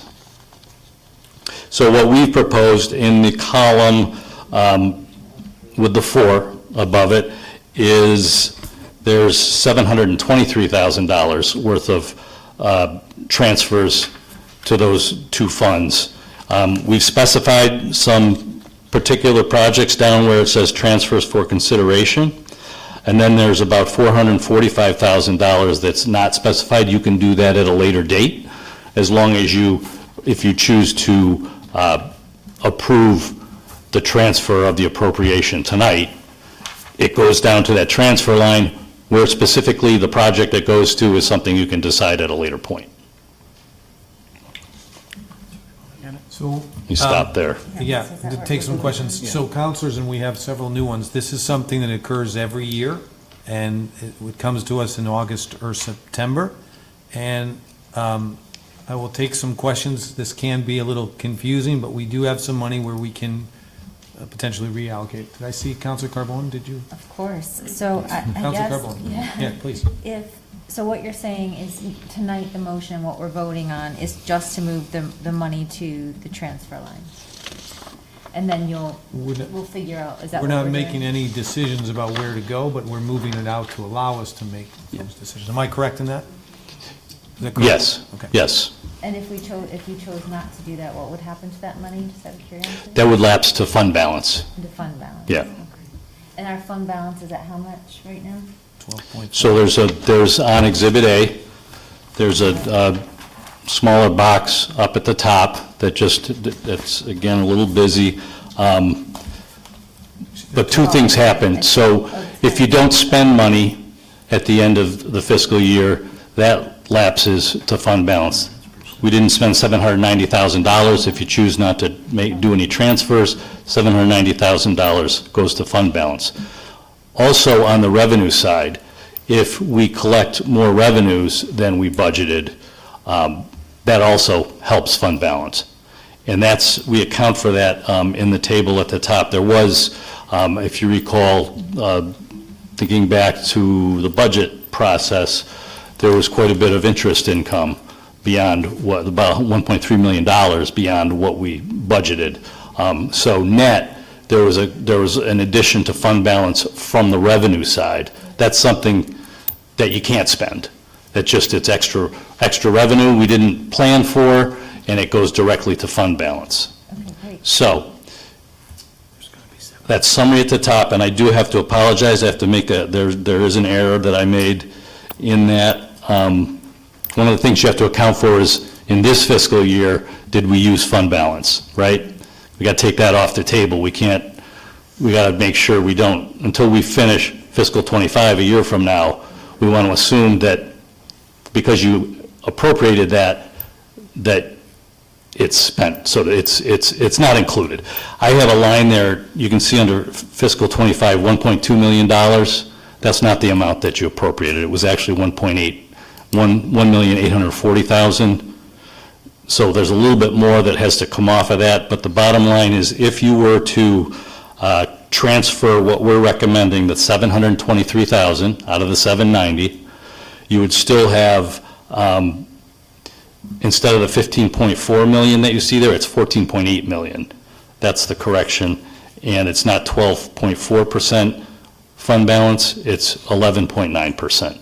But again, in the adopted fund balance policy is 7 to 10%. So still using the $723,000, you still have fund balance at almost 12%, 11.9%. Everybody got that? There'll be a quiz at the end of the night, so. Counselor Carbone, are you done? And I have Counselor Timbrow next. Counselor Timbrow. Thank you. Okay, so with Exhibit B, in the other proposed transfers, I just want to make sure I'm understanding this correctly. So you have the amounts, am I understanding that you're suggesting or recommending that these amounts be transferred to those departments? It's actually the opposite. Okay. Those are departments with funds remaining, and the proposal is to take all those extra amounts and move them to that transfers line, which then allows us, so then when we spend it on that transfer line, we spend it by moving it to either the capital improvement fund or the capital non-recurring expenditure fund. Okay, good. I had a follow-up, however, it is not accurate to what I was thinking was happening. So you answered my question. Thank you. All set, Counselor Timbrow? Yes. Thank you. Further council comments, questions? We have Counselor Dirk. Just a small clarification, thank you. So if we use 723 as recommended, we are still coming at about 14.8 million in general fund budget, which is close to 12%, which is above what we very generally want to be, correct? So the policy is 7 to 10%. Yep. When you go to sell bonds, if you do that in the future, you have to get a bond rating. And the better your bond rating is, the lower, it helps on the interest rate. So financial advisors and the bond rating agencies would say as much as you can. Mm-hmm. Not 12%, but 12% is better than 10%. Of course, but spending the 723 would still mean that we are That's close right. to 12%. 11.9. Thank you. Thank you, Counselor Dirk. Further council questions? We have a motion on the table? Hearing none, all in favor signify by saying aye. Aye. Anybody opposed? Passes unanimously. Thank you.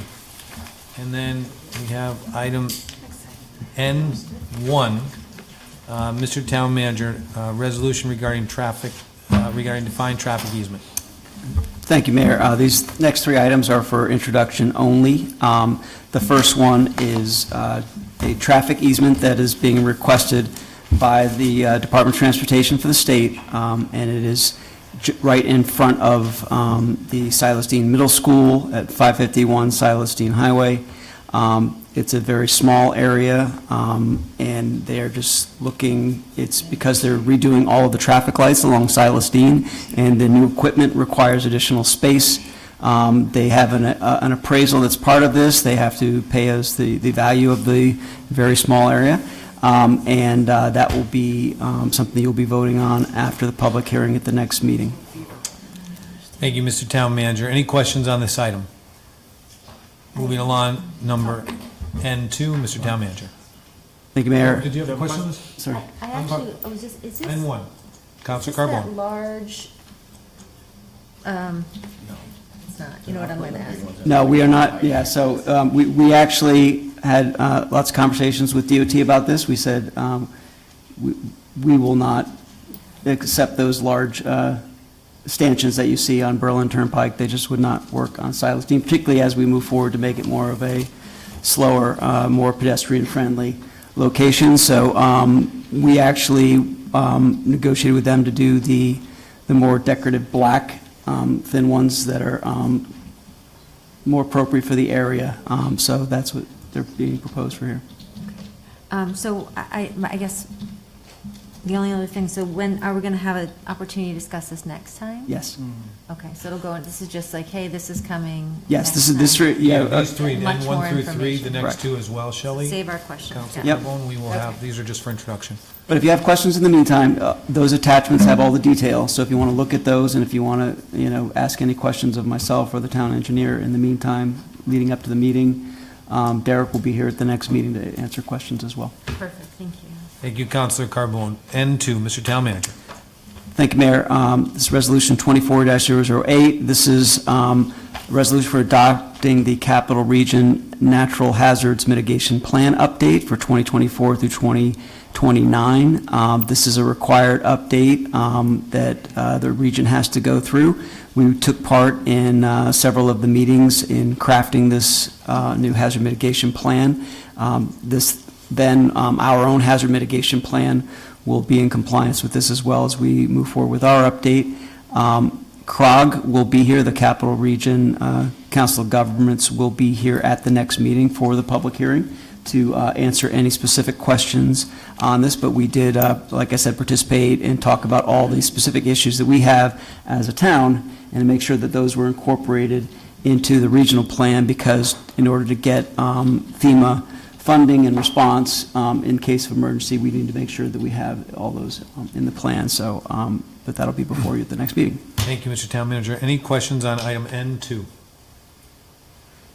Seeing none, item N3, Mr. Town Manager. Thank you, Mayor. This is R24-009. This is a resolution to repeal the current Central Connecticut Solid Waste Authority bylaws and enabling ordinance, and to adopt a new amended version of that.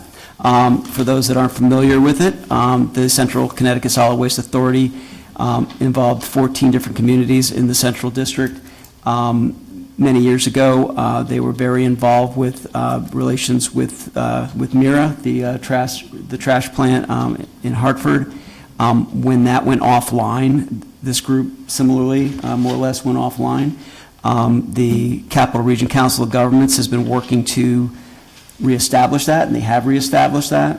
We're adding additional members to it, and the goal of this group is to look at ways that we can better deal with our trash now that we don't have a local facility to send it to. All the communities are paying a lot more to dispose of their trash, and we want to come up with creative ways to try to manage that and come up with a better alternative so that our taxpayers aren't having that burden. So this ordinance and the new bylaws will allow us to do that and add new members and kind of go forward with this new mission with this group.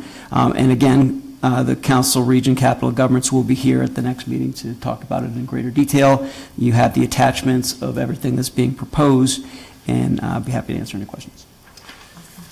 Any questions? We have a lot on the agenda for the next meeting. I hope counselors will rest up in the next couple of weeks. If there are no questions on this, we will move to item O, public comment. This time we invite anyone for the public. 5 minutes. Yes?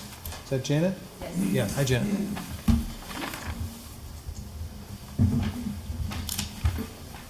Just please state your name and address for the record. Hi, good evening. My name is Janet Bassel, 44 Rutledge Road. I came straight from work, so I didn't get the minutes, but I just wanted to concur with Mickey Dirk? Yes, sorry if I said it wrong. You're right, there's been a lot of interesting topics being discussed tonight, and one of the things that hit home for me was the lady that spoke about safety at the community center, and thinking about it, I realized we have security at the high school, we have security at the middle school, but we don't have security at any of the elementary schools, if I'm wrong. And seeing as the surviving children of Sandy Hook just graduated this year, do we need to have something like that happen again at our community center or any of our elementary schools? Especially with the crime rate as high as it's been these days. That should really hit home to a lot of us. My girls were able to participate at the community center when they had that preschool program there before they went off to Clerk Soundbridge. And I love that program. It was a great program. And now thinking about it, yes, the doors were always open. She's absolutely right. And when my girls were at Emerson, there was a minor incident there, and I recall that involved a staff member, unfortunately, and thankfully nothing happened. But who's to say that it wouldn't? And I understand that we have police presence here, and Officer Knapp, you're doing a great job. Thank you. But I was just curious, how many times have we really needed security here? And maybe we can allocate the budget that we're spending to have an officer here to those facilities? I'm just curious because I'm not sure. And I'm also wondering, is it a flat rate we're paying for these officers to be here each meeting, or is it based on their current salary? Because we have veteran officers, and then we have officers that are fairly new, and their rate is different. So maybe we need to consider reallocating where these officers really need to be. Because I'm just now really more bothered by the attention that this resident brought to us. And I don't have children in the system, and I don't have elder parents that participate at the senior center. However, I am concerned for those residents, and I don't ever see, or maybe I haven't heard of it, any reason to have an officer here for a minimum payment. I'm not sure how that works. I believe it's 4 hours that they're getting paid for, even if the meeting is only an hour long. So they're getting paid for 4 hours, even if there's a meeting here for only an hour or 2 hours, but yet we're not protecting the most vulnerable. And then we can pay for security to be at your residence when someone was emailing threats, whatever it was, but we can't pay to support and take care of the most vulnerable. I'm just perplexed about that. We have 5 vulnerable elementary schools, and I know Highcrest is a, what do you call that? Quad. My husband went there, and that whole layout leaves things open to situations there as well. So I was very concerned about the situation. So I appreciate a lot of the residents speaking on that. And I just want clarification as to the officers being here when there's really no threat here versus where we really need that. Thank you. Thank you, Janet. Further public comment? Tom, and Christine, I see you as well. Tom first.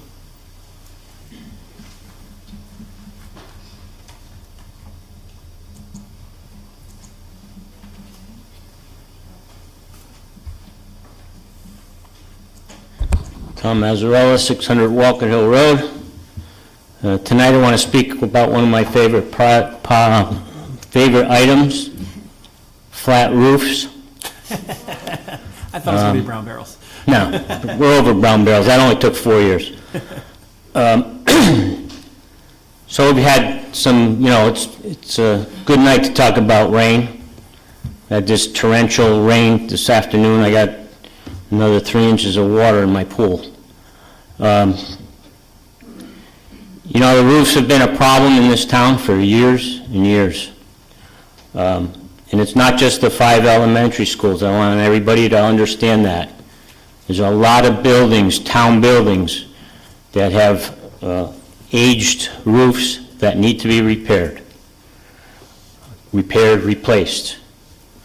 There was a tour, a couple tours of the schools this week, or last week. I wasn't able to attend, but I did talk to some of the folks that were there.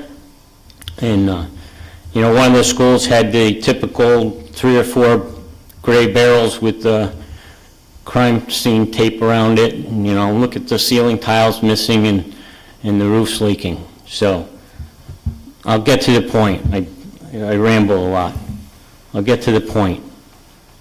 I want to know every leak in every town building tomorrow, because we had this torrential rain, and if the roof has a problem, it was going to show up today. And I would like to see someone from the town survey every town building, including the warehouse. The town garage, that roof's been leaking for probably 14 years. Many roofs. Have someone go and report, classroom 5 is leaking, hallway such and such is leaking. Write it down and give it to the person that's in charge of maintaining our roofs in our town. And then I want that person to relay that same list tomorrow afternoon to our roofing contractor, Tremco. And then I want to see when our roofing contractor goes out and addresses the leaks. And I want him to come back and say, this needs to be replaced, this roof is going to cost $700,000 and it needs to be fixed. And then I want to gather all that information and bring it to the town manager and say, we need to fix these roofs now, and we need $5 million, $6 million, $8 million, I don't know what it is, and then put it on a referendum for April or whatever, and get it done. Because to wait for a school referendum to pass is only delaying the problem further and further and further. And yeah, you might have to spend $1 million fixing a roof on Charles Wright School and then demolish it in 5 years. That's just the cost of maintaining a roof, maintaining a building, and having these buildings be safe. I was on Capital Improvements Advisory, and the items that get the most attention are the ones that they say it's a safety issue, okay? Well, the roof's leaking, creating mold. We had black mold at the firehouse. 8 years it took them to fix that roof. The leak was at the stairwell. They had to close the stairwell every time it rained because someone could slip and break their neck. That's a safety issue. But it doesn't get done. You need to make it a priority. It's a bigger priority than rebuilding the 5 schools.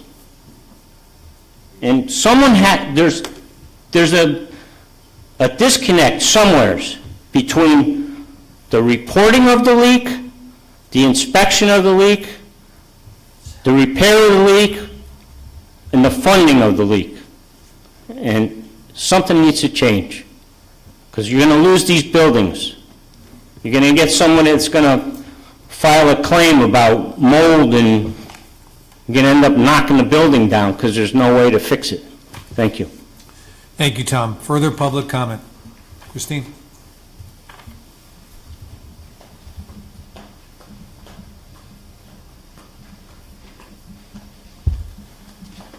Christine Kelly, LaSella, 37 Belmont Street. So the first thing I took notes on regarding the parking in Old Wethersfield, Mr. Town Manager, I'm glad there's been conversation about it. I do have one, and I couldn't raise my hand when you were speaking because they don't allow that. You made the comment about having the parking lot, hopefully in the firehouse. But my one concern with that is during the events, the Holidays on Main and Porch Fest, et cetera, the roads get closed all around. There's a town dump truck at the end of Center Street and Woodland Street. There's a dump truck at the corner of Garden and Main. There's one at Hartford Avenue to prevent any, casualties or any lunatics trying to drive through a crowd. So my concern is that you're not going to use that Center Street entrance at the Charles because nobody can get out because there's going to be a dump truck at the end of Woodland and Center. Nobody's going to be able to get up there to park.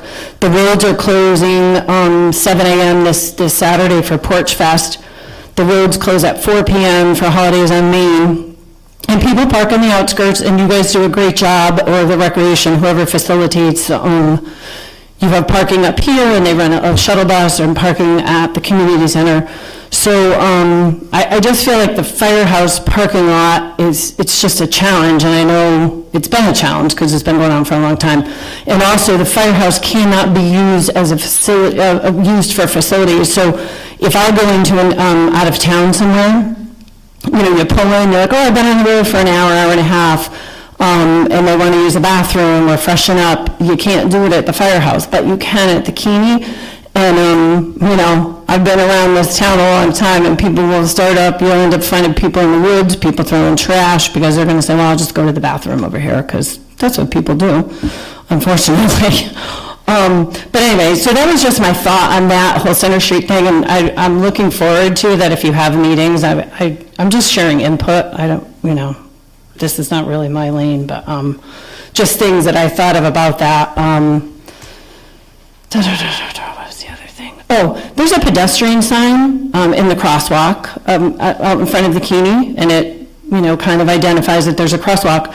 Recently, there's been another pedestrian sign kind of plopped in the middle of Main Street, across from the Old Town and the bed and breakfast that recently sold. And I'm not sure who put it there or why, because there is no crosswalk there, but what I will say is it is allowing people to start thinking that's where they should cross. And as I've said before, I look out the window a lot when I'm at work, and I watched a guy almost get run over by somebody pulling into the Old Town driveway who was backing out to parallel park, and a guy was crossing where he assumed he could cross, but there's no crosswalk. And literally, the guy was like this far away. So I'm just not sure if that was a town move or what, but I think there should be more consideration because there's cars parked in there too. And the majority of the cars are down at the Charles, so they back out of our driveway and they pull up out front, which is totally fine because it's public parking. But there's a lot of backing out, and I think that other sign is making it confusing and dangerous. And I could stop by your office and ask you about that, but I figured I'm up here, so you don't want me coming to your office. Anytime. Security at the community center, I think that's a great thought, and God, I think it's just something we've all taken for granted. I've lived here forever. I go there, my kids went there, but that was a long time ago, and I hope that the council takes into consideration that I know the schools are all locked, but that community center should be locked, because someday I'm going to be up there playing cards with you girls. I want to feel safe. Councilor Carbone, I really was disappointed to hear that somebody actually made those statements, and I kind of missed part of it. I'd love to know who it was, but I really hope that people can start to come together. This is not about us and them, or them and us, or me and you, because I'm neither. I hate politics. I hate the whole party thing. I just think it's It just stinks. And Miss Umbrello did laugh when Councilor Bailey was speaking, and I got 3 texts from people who are watching at home. It's not a good look. You all should be working together and working with us and for us. And laughing with each other is one thing, but laughing at each other, I think, is unacceptable. That guy got bitch slapped publicly once. Now Shelley Carbone, who I don't know, but nice to meet you. I mean, we've met.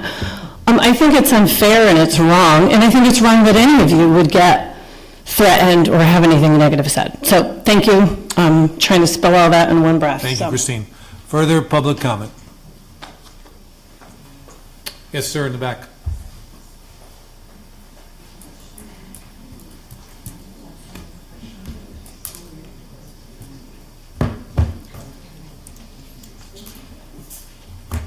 Hi, Chris Hall, live on Garden Street, 46 Garden.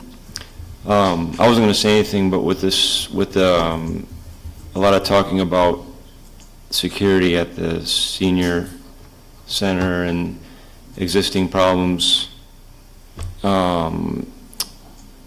whatever plans or conversation that the people here are mentioning those problems starts, I think it should include consideration where, yeah, cameras are great, but we have great police officers that love to do their job. So whatever you discuss or talk amongst each other, I think it should be using technology, which is great, to help them, but not replace them.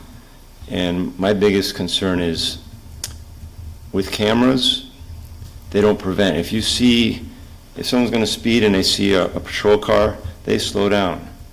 If they don't, they'll speed, camera catches them, the crime is already done, or, it's after the fact, it's damage control. The victim is already created, the damage is already done. So just keep that in mind, because a lot of people want to jump to, that's a great idea, let's make a solution. But let it include both parts, not just more police, not just more technology. They should enhance. I don't have the answers, but it's just a good philosophy to just, not, AI is coming around the corner. It sounds attractive to let that maybe ease the burden of our police or any officials. It's got to be hand in hand, not only to keep each side in check, but also, like I said, a lot of that passive technology just creates a call where the crime is already done. We can see it on camera, but it didn't prevent it. So that's something to think about, that's all. Thank you, Chris. Excuse me. Further public comment? Mr. Young.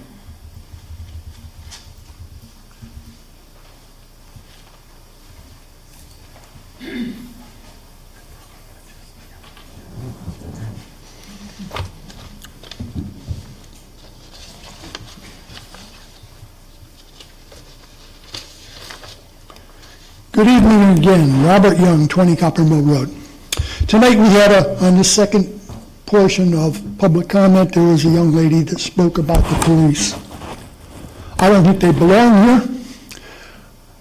Coming down here tonight to this meeting, as I got to the corner of Griswold and Prospect, which we all know, I'm sitting there in the red light, and a nice little blue car comes up alongside of me and just continues through the red light heading towards Newington.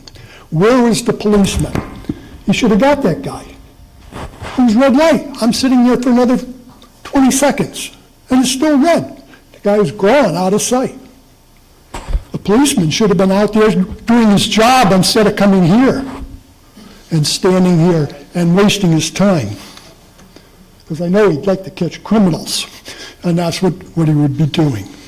Tom Mazzarella was up here tonight talking about the roofs. Yeah, he's got it right. I went to the tour at all the 5 schools, and at the school of Highcrest. Yeah, I saw the same bucket sitting there. They were empty. They were empty. There's nothing in them. Why would I believe that there's water coming through the roof? Prove to me it's got water. You do what Tom said, at least you can validate.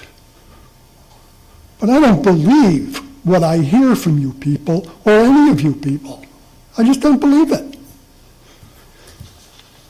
Prove before you get me convinced.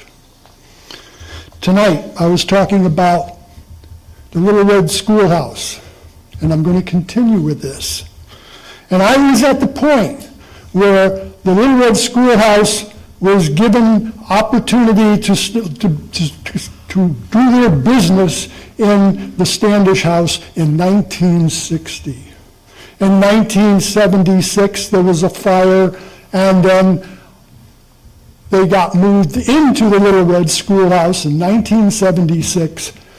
And I was reading a letter, a memo from Kathy Bagley to Mr. Lee Erdman, the town clerk, the town manager at that time, and that was in 1996. So we had a number of years, and I think it was 34 years from when they moved in to the point when Kathy Bagley is responding to Mr. Erdman. 34 years. They're now talking about the space and rental. So what happens? The present policy, Kathy says, for both facilities, and she's talking about Senior Center and Solomon Wells. We also know there's a whole bunch of there's others also that we rent, okay, at this point. But at that point, this is where we are. The present policy for both facilities is that any group that utilizes the facility pays a rental fee. The Advisory, Recreation, and Parks Rec Board has received a request from the American Association of Retired People that requests that the monthly meeting that they hold not have a charge associated with it. And it says the board will be studying this request. But at the present time, the policy is all groups pay a rental fee. And then she goes on, the Solomon Wells House is booked on a regular basis for individuals having different types of parties, and to put a regular group in there on a weekly and or monthly basis has not been part of the policy for the Solomon Wells House. There is no storage space available in the Solomon Wells House for groups to store their supplies. That's the end of her memo. There's no conclusion how to handle the situation. They just dropped it. Here we have town manager in 1996, who fails to follow up on this issue. We have a director of recreation, Parks and Recreation. She fails to even mention what we should be doing. And here it was in 1996, and we have a lot more years to go, like a lot more. 96, add four, and here we are in 2024. So 28 years later, we're still no lease. Can I ask you to summarize, Mr. Young, please? Pathetic. My time is always up. I know it is. So I have no choice but to walk away and really feel that the respect that I heard you guys talk about before, that was all smoke. Thank you, Mr. Young. Thank you very much, Thank you, Mayor. Mr. Young. Further public comment? Seeing none, I'll take a motion to adjourn, please. Second. All in favor, please signify by saying aye. Aye. Anybody opposed? Thank you.